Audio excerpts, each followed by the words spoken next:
Selamat malam Bapak Ibu. Sudah lama kita nggak pernah bertemu. Kita akan merenungkan firman Tuhan di kitab Matius ayat pasal 8 ayat 5 hingga 13. Oke. Yesus menyembuhkan hamba seorang perwira di Kapernaum. Saya akan bacakan Bapak Ibu. Ketika Yesus masuk ke Kapernaum, datanglah seorang perwira mendapatkan dia dan memohon kepadanya, "Tuan, hambaku terbaring di rumah karena sakit, lumpuh dan ia sangat menderita." Yesus berkata kepadanya, "Aku akan datang menyembuhkannya." Tetapi jawab perwira itu kepadanya, "Tuan, aku tidak layak menerima Tuan di dalam rumahku. Katakan saja sepatah kata, maka hambaku itu akan sembuh. Sebab aku sendiri seorang bawahan, dan di bawahku ada pula prajurit. Jika aku berkata kepada salah seorang prajurit itu pergi, maka ia akan pergi. Kepada seorang lagi datang, maka ia akan datang. Ataupun kepada hambaku kerjakanlah, maka ia akan mengerjakannya." Setelah Yesus mendengar hal itu, heranlah ia dan berkata kepada mereka yang mengikutnya, "Aku berkata kepadamu, sesungguhnya iman sebesar ini tidak pernah aku jumpai pada seorang pun di antara orang Israel. Aku berkata kepadamu, banyak orang datang dari timur dan barat dan duduk makan bersama-sama dengan Abraham. Sedangkan anak-anak kerajaan itu akan dicampakkan di dalam kegelapan yang paling gelap.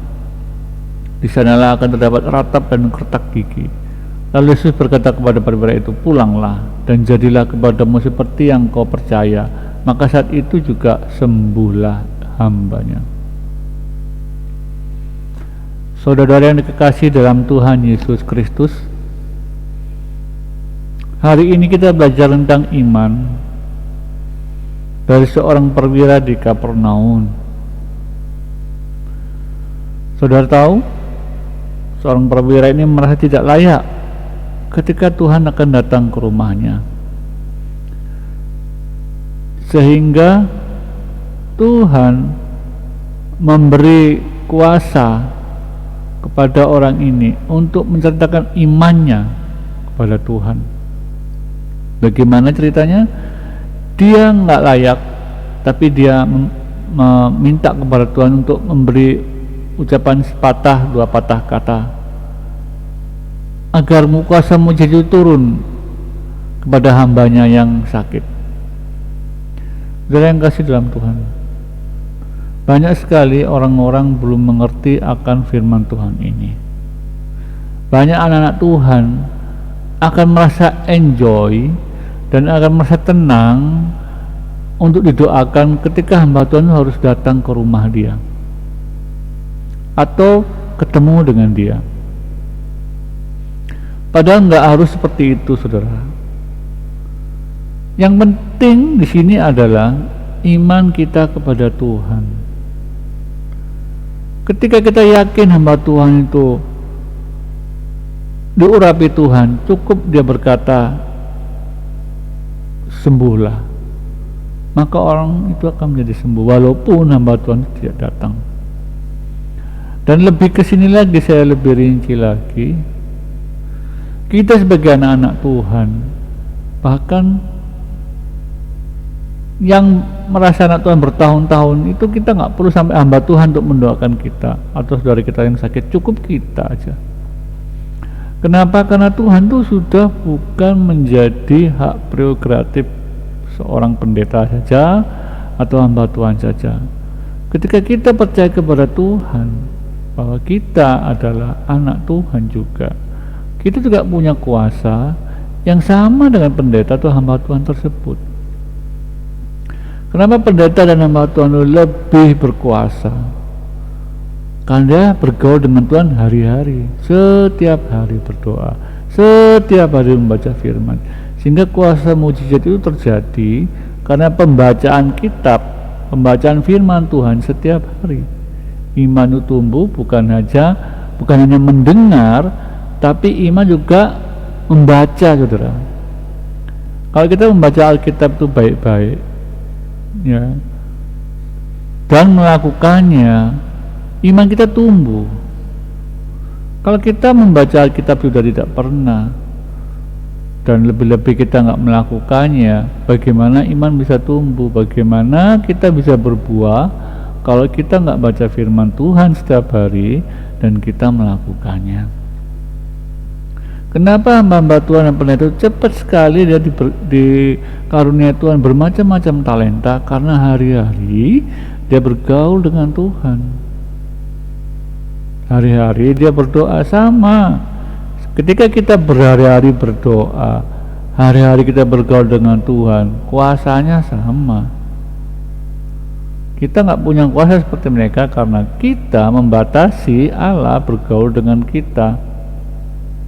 Jadi dari firman Tuhan ini kita belajar kenapa orang prajurit ini yakin kok Tuhan itu bisa menyembuhkan halnya dengan dua patah kata. Karena dia punya pengalaman, dia sendiri kalau punya karyawan atau anak buah, tinggal dia perintah aja, anak buah itu akan melakukan semua perintah-perintahnya. Sehingga dengan pengalaman itu dia juga yakin Tuhan juga bisa melakukan seperti yang dia lakukan, hanya dengan memerintah saja, nggak harus datang. Demikian juga aplikasi dan kehidupan kita sehari-hari, saudara. Di dalam dunia ini, ketika kita mengalami satu masalah, ketika kita mengalami satu problem yang berat, cukup kita berdoa. Dan kuasa mujizat itu turun kalau kita pada saat kita mengalami masalah atau kesusahan, kita merapat ke Tuhan, berdoa, kemudian melakukannya. Percayalah, apa yang kita inginkan, entah mujizat, penyelesaian masalah-masalah keuangan, masalah problem apapun di keluarga, itu akan disembuhkan oleh Tuhan, akan dipulihkan oleh Tuhan kalau kita merapat dengan Tuhan, berkomunikasi dengan Tuhan, dan melakukan firman Tuhan tersebut. Maka kuasa Tuhan itu akan turun kepada kita. Jangan khawatir, saudara, Tuhan itu segala-galanya, ya kan? Matahari pun bisa padam, bulan pun bisa padam juga. Itu karena Tuhan, dan kita bisa melakukannya, berbuat seperti yang Tuhan izinkan. Seperti matahari nggak berjalan dalam 1 jam, ya kan? Atau matahari menjadi gelap. Itu karena apa? Karena kita bergaul dengan Tuhan, dan Tuhan mempercayakan setiap keinginan kita serasi dengan pemikiran Tuhan.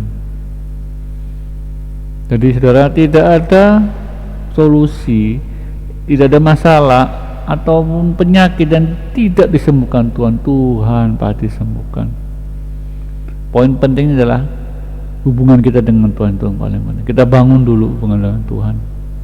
Jangan khawatir, ketika saudara hubungan dengan Tuhan, sebenarnya saat itu juga masalah kita sudah selesai, problem kita sudah selesai.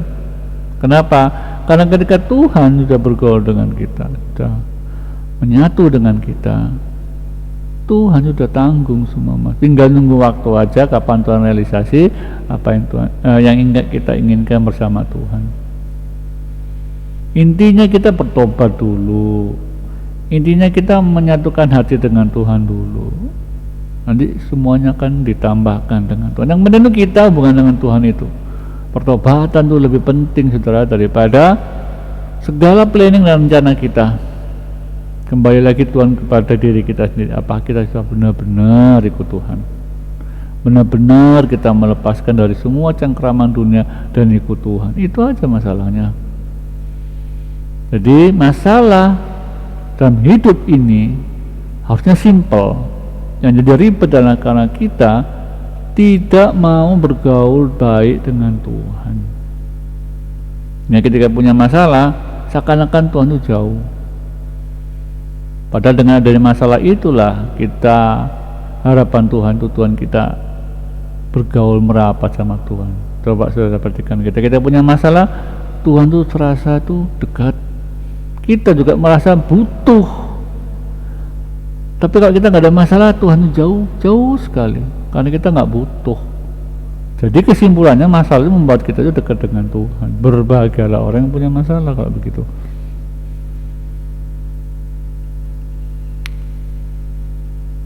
Saya kira cukup firman Tuhan, saudara, pada malam hari ini. Pada firman Tuhan ini bisa berpekat menjadi teladan firman Tuhan ini, terus kita melakukannya. Semoga renungan firman Tuhan pada malam ini bisa menguatkan kita. Terima kasih semuanya, selamat malam.